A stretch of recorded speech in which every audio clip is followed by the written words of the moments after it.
Suit پہننا جائز ہے؟ ثواب کا کام ہے جی آج کل تو پہننا، محرم ابھی شروع نہیں ہوا، اس لیے تاکہ ان کو بتائیں آپ جنہوں نے نبی الاسلام کے اوپر جھوٹ باندھا ہے، یہ کتنا بڑا جھوٹ باندھا ہے انہوں نے، کہ انہوں نے نبی الاسلام کی طرف ایسی باتیں منسوب کی ہیں کہ کالا لباس جہنمیوں کا لباس ہے، حالانکہ کالا لباس نبی الاسلام کا سب سے مرغوب بلکہ کہنا چاہیے محبوب لباس ہے۔ آپ کا جھنڈا کالا تھا، ویسے تو آپ کو کہتے ہیں خراسان سے کالے جھنڈے آتے ہوئے دیکھو تو استقبال کرنا، اس میں خلیفۃ اللہ مہدی ہوں گے تو وہ بھی کالا سفید کروا لینا تھا نا۔ یہ حدیث نہیں مسند احمد کی بیان کرتے ہیں اور مشکات سے کرتے ہیں نا، اور جو صحیح مسلم میں اوپر تلے کئی احادیث ہے کہ نبی الاسلام جمعے والے دن کالی پگڑی پہن کے تو تقریر کیا کرتے تھے، فتح مکہ کے موقع پر آپ نے کالی پگڑی پہنی ہوئی تھی، یہ نہیں ان کو پتا۔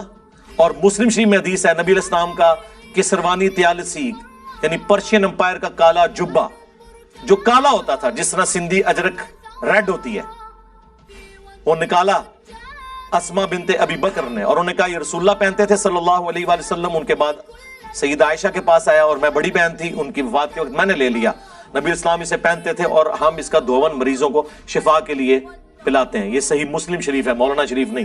آپ کا کرتا بھی کالا، اور کالی کملی والے جو نعت تھی وہ چٹی کملی والے کیوں نہیں ہے؟ وہاں نہیں کالا رنگ نظر آتا؟ یعنی رسول اللہ کا کرتا بھی کالا، آپ کی چادر بھی کالی، پگڑی بھی کالی، آپ پیچھے کون سی بات رہ گئی؟ وہ صحیح مسلم میں حدیث ہے، عائشہ ہی کہتی ہیں نبی علیہ السلام نے ایک دفعہ کالی چادر اوڑھی ہوئی تھی اپنے سر مبارک پہ، اتنے میں حسن ابن علی آئے، ان کو اپنی چادر کے نیچے لیا، پھر حسین ابن علی، پھر سیدہ فاطمہ، پھر سیدنا علی، اور نبی علیہ السلام نے ان چاروں کو اپنی چادر کے نیچے لیا، اور عائشہ یہ منظر دیکھ لی ہیں، اور حضور نے کہا انما یرید اللہ لیذھب عنکم الرجس اہل البیت ویطہرکم تطہیرا۔ اے نبی کے گھر والو، اللہ تو صرف اتنا ہی چاہتا ہے کہ تم سے ہر طرح کی ناپاکی دور کر دے اور تمہیں خوب صاف ستھرا کر دے۔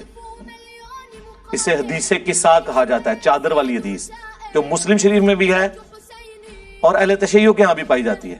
تو کالا لباس ضرور پہنے، میں تو کہتا ہوں محرم میں پہنے۔ لوگ زبردستی، ہمارے پاس ایک بھائی ہے جو پہلے وہابی تھے یعنی اہل حدیث، وہ وہابی مولانا کی مسجد میں لاہور میں، وہ جو گلے پھاڑنے والے دو بھائی ہیں نا، ان کے پیچھے وہ جمعہ پڑھتے تھے، تو وہ یہاں آئے، وہ کہتے ہیں میں تو اب جمعے میں پہلی صف میں محرم میں جو ہے نا کالے کپڑے پہن کے بیٹھتا ہوں۔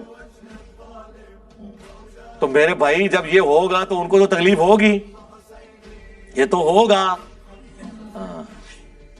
کہ یار کل تک یہ ہمارے غلام تھے، ہم کوئی غلام ہیں، ہاں اب یہ ہمیں ایبسولوٹلی ناٹ کہہ رہے ہیں، ٹھیک ہے؟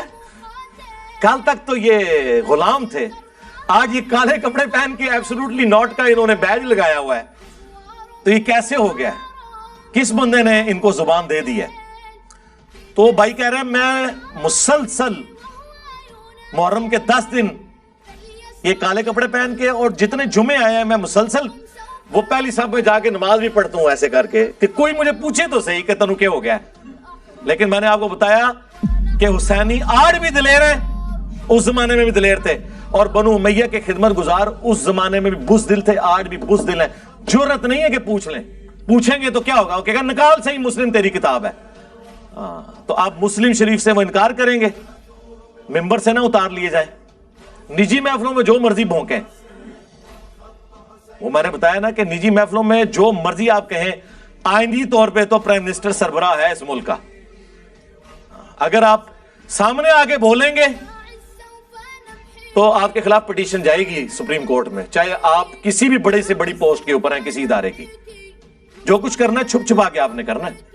اس طرح یہ مولوی بھی چھپ چھپا کے بخاری مسلم کے خلاف سازش کر سکتے ہیں، سامنے آگے کریں گے تو لوگ کہیں گے اوے منکرین حدیث، اوے پرویزیو، اوے رسول اللہ کے گستاخو، حدیثوں کا انکار کرتے ہو، لو ساڑھے ممبرا دو۔